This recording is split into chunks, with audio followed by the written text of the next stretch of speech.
अस्सलाम वालेकुम viewers, welcome to my YouTube channel जैसे डिलाइट। हमारे चैनल को सब्सक्राइब करें, वीडियोस को लाइक करें, बेल आइकन को प्रेस करना ना भूलें। गाइस आज हम आपके लिए लाए हैं टमाटो केचप। ये देखिए 2 किलो मैंने टमाटर ले लिए थे, जिनको अच्छे से धो के कढ़ाई में डाल दिया था। और अब हम 1 गिलास पानी के करीब डाल के इसको चूल्हे पे चढ़ा देंगे ताकि टमाटरों का छिलका वगैरह उतर सके। इधर इनको पकाएंगे और फिर सॉफ्ट होने तक इनको निकाल लेंगे। देखिए ये हमने इनको अच्छे से मैश कर लिया है मैशर की मदद से। ऑलरेडी ब्लेंडर में डाल के इसको हम ब्लेंड कर सकते हैं, लेकिन मेरे पास ब्लेंडर नहीं था। दोनों ब्लेंडर ख़राब हो चुके हैं, इसकी वजह से इसको हम मैशर की मदद से मैश करेंगे। मैशर की मदद से इनको मैश कर लेंगे। साथ में हम 3-4 सब्ज़ मिर्चियाँ ले लेंगे, वो भी इनको ऐड कर देंगे। हालांकि ये मिर्चियाँ तीखी नहीं हैं, फीकी मिर्ची हैं। नमक डाल देंगे, थोड़ी सी मिर्ची डाल देंगे, 1/2 चम्मच। फिर दोबारा से हम इसे पकने रख देंगे। ये बेसिक 3-4 मसालों से ही केचप तैयार हो जाती है। अब हम इसको अच्छे से पकाएंगे। अब देखिए टमाटर कितने सॉफ्ट हो चुके हैं। अगर आप चाहें तो इसमें फूड कलर डाल सकते हैं। हम इसे अच्छे से पकाएंगे और फिर थोड़ा सा पानी डाल के वापस रख देंगे ताकि ये कुछ बेसिक मसाले और सब्ज़ मिर्ची ये अच्छे से पक जाएं, सॉफ्ट हो जाएं। तकरीबन इसको 5-10 मिनट के लिए दोबारा से पका लेंगे और फिर छलनी की मदद से एक हम छाननी लेंगे। छानने वाले स्ट्रेनर से हम इसको स्ट्रेन कर लेंगे और अब देखिए मैशर की मदद से इसको हम अच्छे से धोबी कूट लगाएंगे। धोबी कूट लगाने के बाद हम इसका जितना भी प्लम्स है वो हम अलग कर लेंगे और टमाटो प्योरी बना लेंगे और फिर टमाटो केचप का प्रोसीजर बाद में करेंगे। तो गाइस हमने आपको सिखाने के लिए नगेट्स भी बनाए थे, वेरी सिंपल, वेरी आसान। तो वो हम अपलोड नहीं कर सके, कुछ टेंशन, कुछ परेशानी की वजह से। तो अल्लाह पाक सबके ऊपर करे। कभी कभी इंसान जो है परेशान हो जाता है, जिसकी वजह से मैं ये अभी भी मुझसे लिपसिंग नहीं हो रही है। मेरा ब्लड प्रेशर वगैरह हुआ है। तो आप लोग भी दुआ कीजिएगा। जिस परेशानी के लिए हम परेशान हैं, अल्लाह पाक बहुत जल्द उस परेशानी को दूर करे। चलें जी, इसको हम अच्छे से स्ट्रेनर की मदद और हम इस केचप को स्टेन करेंगे अच्छे से इस मैशर की मदद से। इस पे गाइस थोड़ा सा टाइम लगता है, लेकिन आप कीजिएगा, कोशिश कीजिएगा, हो जाएगा। इसमें कोई अपने हाथ से बनाई हुई चीज़ जो है।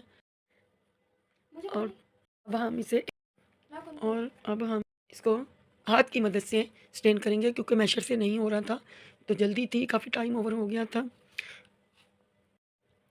अब देखिए हाथ से भी हो रहा है और हाथ की मदद से हम इसको कर लेंगे। सारा गूदा नीचे चला जाएगा, जो प्योरी है, जो टमाटर की पेस्ट है, और फिर ये छिलके और दाने और बीज सब ऊपर रह जाएंगे। अब हम दूसरे बैच को भी अच्छे से स्ट्रेन करेंगे और इसको स्ट्रेन करना सबसे मुश्किल काम है।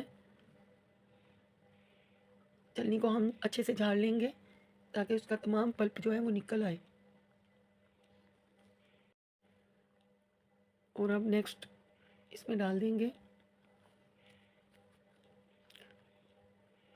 अब देखें, इसको भी पहले हम हाथ की मदद से करेंगे, फिर हाथ की मदद से, ताकि और अब देखें, अब हम जल्दी से इसको भी स्टेन कर लेंगे। और हमने स्टेन करके वापस इसको पैन में डाल दिया है और अब इसको अच्छे से पकाएंगे। इसमें डालने के लिए हमें नमक चाहिए, चीनी चाहिए और सिरका। इन 3 चीज़ों को डाल के हम इसको अच्छे से पकाएंगे। आप लोग देख सकते हैं, 1 प्याली हम सिरके की डालेंगे।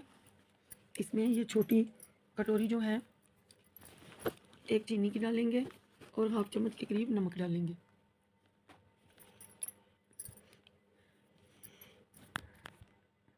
इसमें हाथ कितने चीटे लग रहे हैं।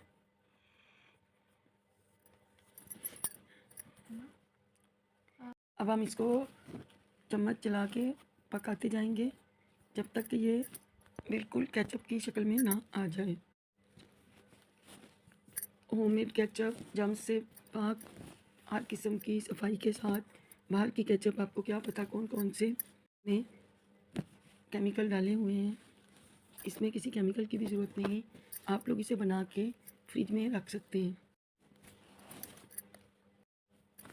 और अब देखिए इसने पकना शुरू कर दिया है। अभी हम इसमें चीज़ें डाल देंगे और फिर केचप तैयार कर लेंगे।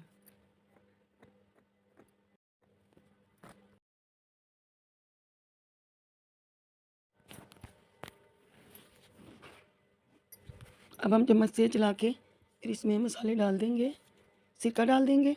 देख लीजिए आप, बड़ी कटोरी होगी तो हाफ़ कटोरी, छोटी होगी तो फुल। अब हम चीनी डाल देंगे, नमक डाल देंगे ताकि उसका खाने में टेस्ट अच्छा लगे। केचप का जायका भी तो मुँह को आना चाहिए ना। आपके पास रेड फूड कलर हो तो आप लोग 2-3 चुटकी वो भी डाल सकते हैं।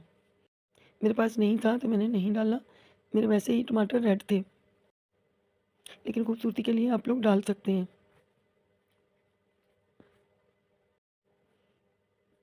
देखने में अच्छा लगेगा। अब हम इसको दोबारा से चलाएँगे।